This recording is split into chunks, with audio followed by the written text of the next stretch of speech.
I spent my career in the area of mental health and aging, and at the end of last year, I retired.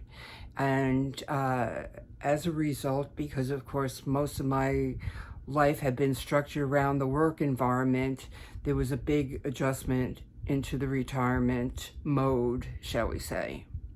Now, in as a social worker, which is what I am, the first thing you do when you're in a new environment or a new setting, you look at what are the resources that are available, what is out there, what are people doing, what's going on. And through my own experience, and of course with my own background as a professional in the field of aging and mental health, I really kind of looked into what is going on, what are people doing, and what are we dealing with now. Now, right now, the American Society on Aging has come up with, I think, a very apt phrase. They're calling it the longevity revolution. And, that is what we're really facing today, and it has incredible consequences on an individual, social, familial, financial, residential, all kinds of aspects of our lives and of our economy. I read somewhere that 10,000 people a day are turning 65 in the United States this year. They did so last year, and they will be doing so next year.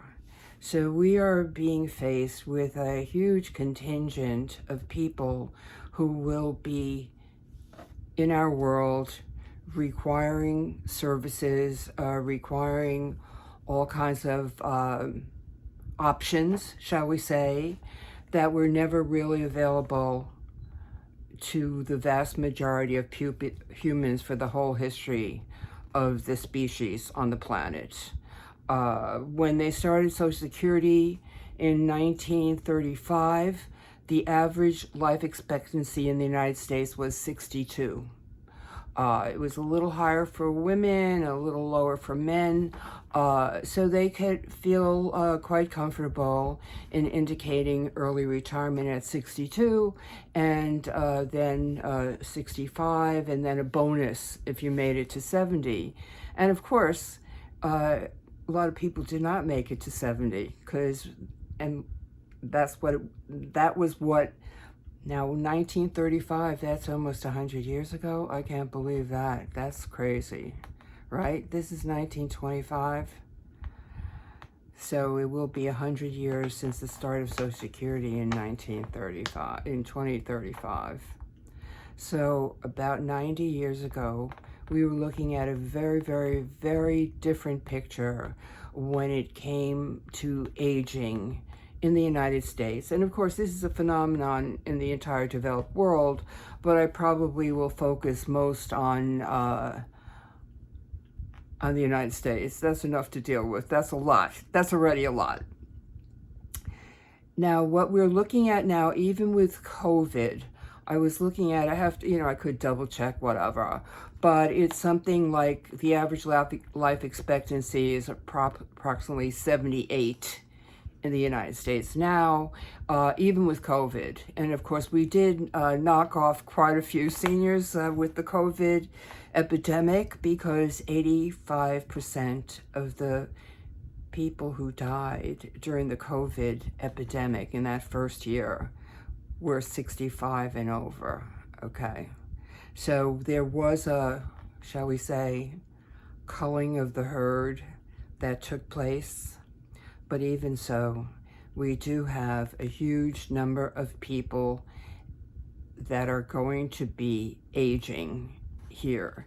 And at the same time, birth rates are falling, and we are really looking at a totally different situation. I don't want to talk about the stock market at this time. That's a little bit more than I can deal with. So, back to this whole concept of the longevity revolution. I have a little kind of summary here that the American Society on Aging put together. So we need to, one of the things I think that's really right on, we really need to reimagine the life stages. In other words, 65 and over, retirement, adios, walk into the future, live maybe another 10 years if you're really lucky. But most people, a lot of people did not. Now we're looking at 20 years.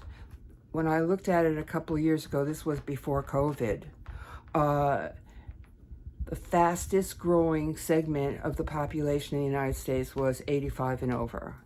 And within that cohort, the fastest growing was 100 and over. So just think of that in terms of numbers of people involved who will be moving into a stage that, as I said, was not really ever before available to the vast majority of humans. What are we going, well, let's look at the American Society on Aging, because they're thinking about this stuff. Okay, so we have to reimagine our life stages. Let's just rethink it. You could have easily 20 years after the age of 65. What are you going to do? Okay, that's one area.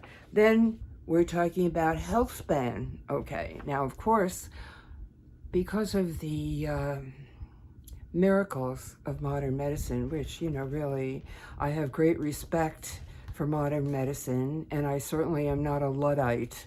I'm perfectly willing and able to take advantage of all the positive things that are available to us as we age to keep, I like to call it keeping it on the road. I like to use the analogy of a high mileage vehicle. Our bodies are vehicles, and once we get to a certain stage, we are high mileage. And just as when you have a high mileage motor vehicle, you know that there are things that need to be done to keep it on the road. Of course, nowadays, we just return it on the lease and get a new one. So maybe it's a little harder to use that analogy. I'm not sure. That might be a retro analogy that I, as the time traveler, am bringing into the conversation. But the idea is that now we have a new opportunity. And with that opportunity, what I'm using the analogy of high mileage because I would like to get away from the stereotypical expectation of aging. That is not, there's ground rules here. Ground rule 1, everybody dies. Okay, end of story. We already know how the story ends. Everybody dies. Nothing makes you bulletproof. I don't care how many vitamins you take. I don't care what you do, whatever all of the, very wealthy people who are trying to get, God knows, replacement organs from young people or whatever. I don't even want to know. But there are things, so that's part of it. In other words, there is an end. And but we know that we're going to have a lot more time than we expected, okay? So now we have a high mileage vehicle on our hands that is going to have to go another 100,000. We can't turn it into to the company and get a new lease car out of it. So what do we do to keep it on the road? And unfortunately, really, for the most part, modern medicine, which has kept us alive and kept us going with conditions which would have formerly killed us. End of story. I mean, think about it. In the 1950s, men in their 50s were dropping dead like flies with heart attacks, okay? Even President Eisenhower back in the day had a heart attack. So that was before stents, before all kinds of new tricks that they learned. So now we have new ways of keeping people going, and in a way, protecting us from the consequences of our behavior, okay? In other words, if you're overweight, Now you have a chance to get a GLP-1, whatever, and find yourself losing weight whether you like it or not. Okay. Obviously, there's all kinds of interventions that are done for most of the chronic conditions that have been the major killers, like diabetes. I mean, I know somebody a male that I knew, as a friend a long time ago, who died at 52 from his complications of diabetes. Of course, he was not really managing his condition, and there were a lot of other variables. But I know, I actually, during that time, I ran into a young woman who went blind as a result of diabetic retinopathy. And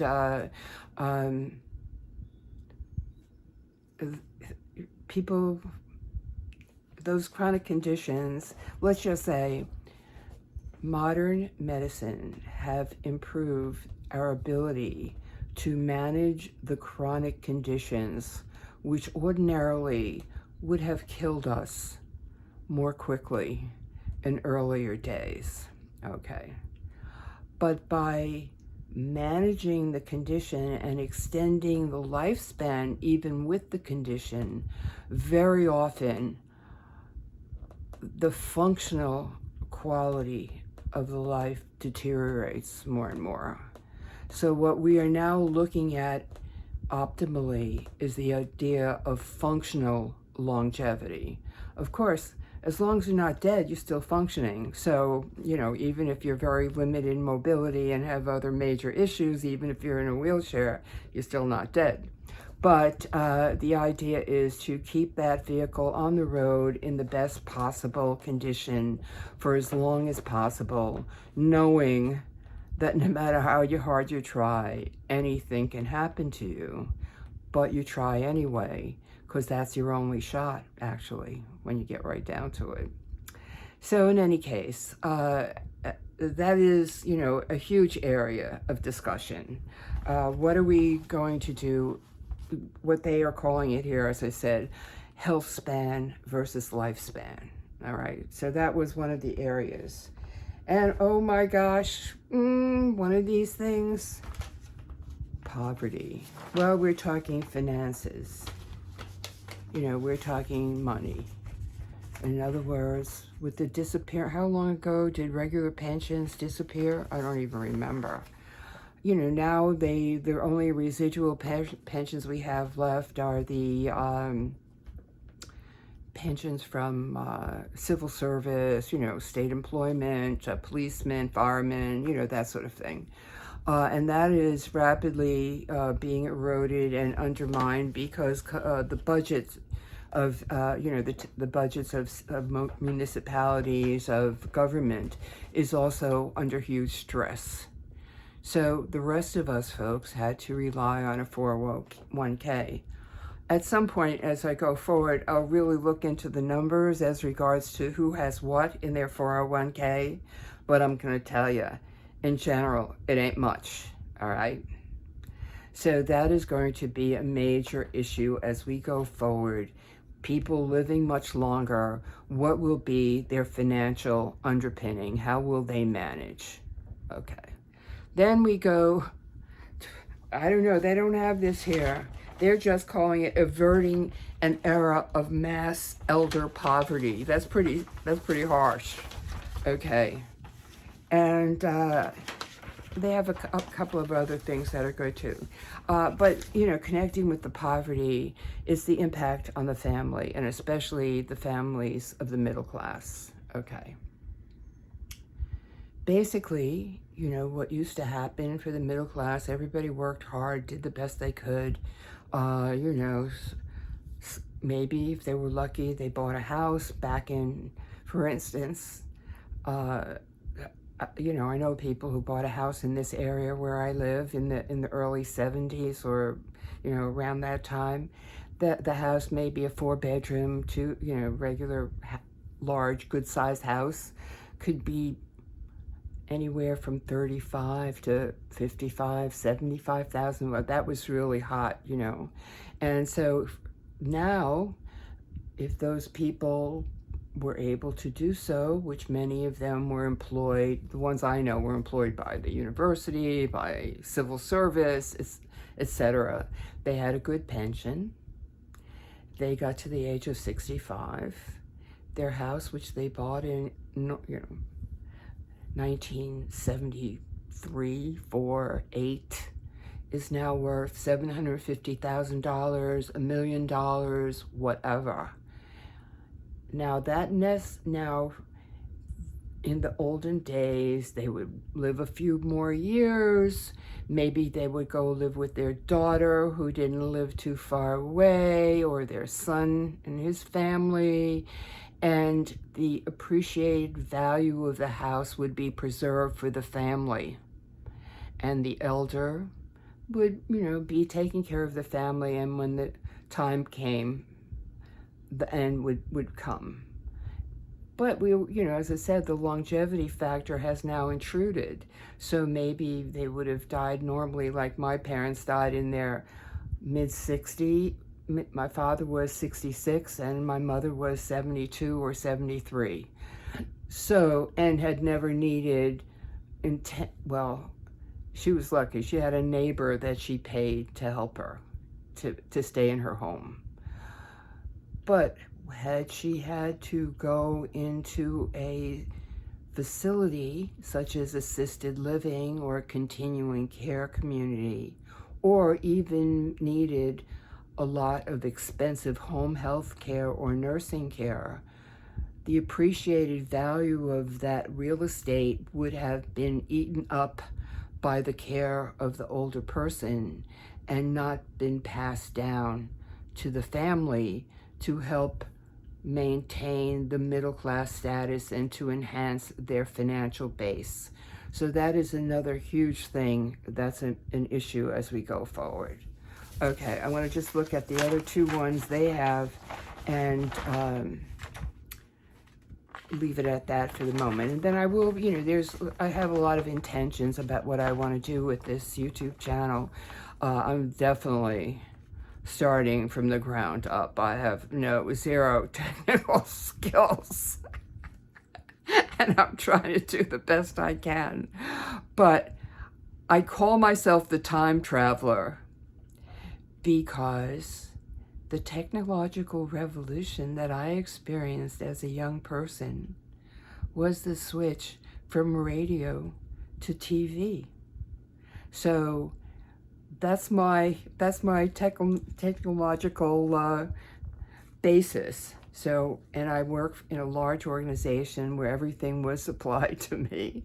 So I really, need all the help I can get as far as getting this thing straight. But I think the message is so important, and it's really hugely important that we all really start to think of this. And also to remember that it's a gift, that we have a gift of life that had not been available to the vast majority of humans on this planet from the beginning of time. So how do we use this in a positive way? And how do we protect ourselves in ways that are possible? Like, what can we do to help ourselves to meet the challenges that are also involved when you're high mileage? And I just wanted to, they have two more elements that they were looking at, and I'm sure there's other things that they're dealing with. But another thing is eliminating ageism. Okay, in other words, to me, when I look at ageism and I think about it, it's actually our internal stereotypes, or no, I should say our social stereotypes of what it means to age, and which have been internalized. So then once it's been internalized, we operationalize it. Oh, in my age, I have the lumbago. Oh, at my age, that sort of thing. I'm sure you hear it all the time. And you can think about when you're saying it to yourself. I'm trying to catch myself in that one too, let me tell you. So that is the basic. When I talk about ageism right now, it's like, what are you expecting of yourself? The ageism that we have learned comes from back in the day when we were watching our grandparents. We were looking at older people who were coming up, I don't know if it was maybe 100 years ago. Yeah, if you're talking 1935, my grandparents were, in midlife, and they were working people.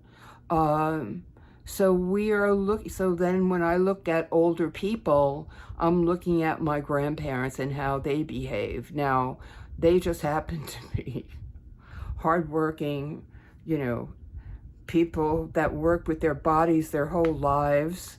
So they were beasts when they got into their 80s. Even my grandmother made it to 86. She was ready to die because she couldn't take it anymore, locked up in the apartment with my grandfather. And my grandfather was probably bored out of his gourd. He made it to 91. But they had a constitution, physical constitution, which was based on years of physical labor as their way of making a living.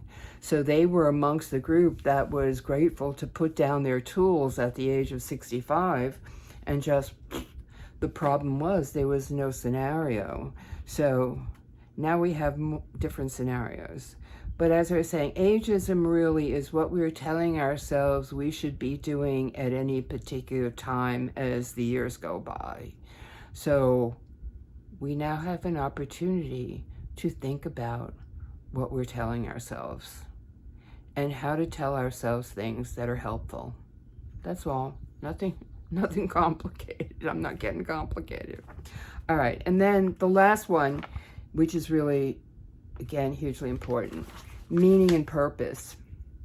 Now, when I'm saying the last one, this is what the ASA, American Society on Aging, was talking about when they're talking, when they sort of broached the topic of the longevity revolution. All right.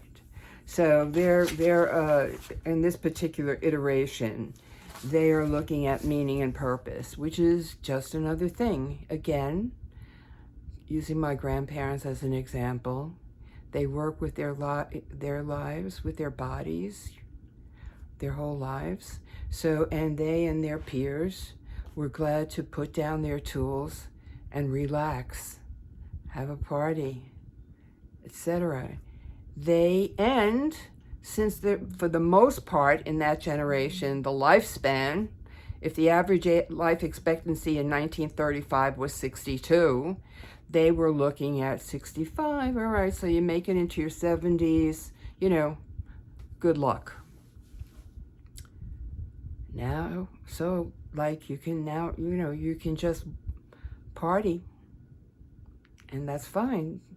But now we're looking at what are we going to do? How many senior lunch specials can we go to?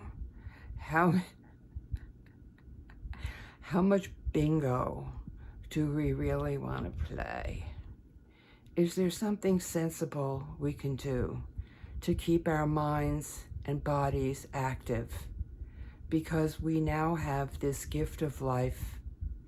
And how do we treat it with the respect and appreciation that it deserves? And how do we look at what we have to do differently in so many, both as an individual and as a society, to deal with the gift of longevity and the longevity revolution. So that's what I'm about here. I'm looking into that, both personally experiencing it and also looking at what people are doing, how they are addressing the issues, and what are the alternatives that are being uncovered, and what's exactly happening. How's it going? And we can learn from each other, and that's my hope as I go forward with this. So thanks a lot. You're seeing me, from the ground up, the time traveler, but I think what I have to say and the topics that I'm exploring are very interesting, not only to older people, but to their families and to their children, and to the children, the adult children, who are going to have to be stepping up to the plate and dealing with the changing lifespan and prospects of their parents. And sometimes they have lots of parents, like they're married twice.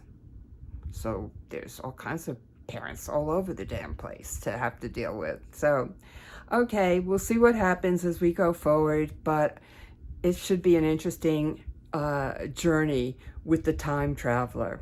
Bye now.